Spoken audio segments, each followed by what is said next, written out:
জনাব সারা ফারজানা হক স্যারের আদালতে হাতিরঝিল থানার যুব দলনেতা আরিফ শিকদার হত্যা মামলায় সানজিদা ইয়াসমিন বিথিকে আদালতে উপস্থাপন করে এই মামলার তদন্তকারী কর্মকর্তা 5 দিনের রিমান্ড প্রার্থনা করেন।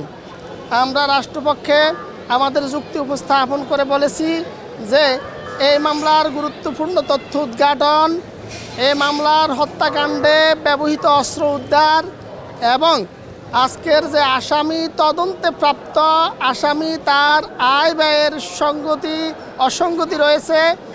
মোনালিসা হেভি ফ্লো 15 পিস প্যাকেটের সাথে 8 পিসের একটি প্যাকেট একদম ফ্রি এবং আন্ডারওয়ার্ল্ডের সাথে তার একটা যোগসূত্র থাকার কারণে তাকে পুনরায় বিজ্ঞ আদালত আমাদের শুনানি অন্তে সন্তুষ্ট হয়ে 4 দিনের রিমান্ড প্রার্থনা মঞ্জুর করেন।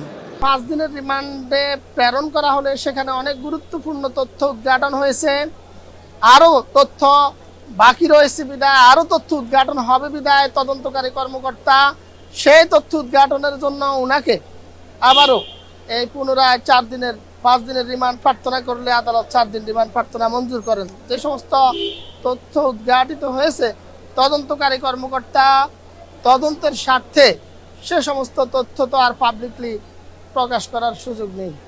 আসলে নিরাপত্তার খাতিরে সমস্ত বিষয় তদন্তকারী কর্মকর্তা এবং সরকার মাথায় রেখেই এই সামনে এগুচ্ছে।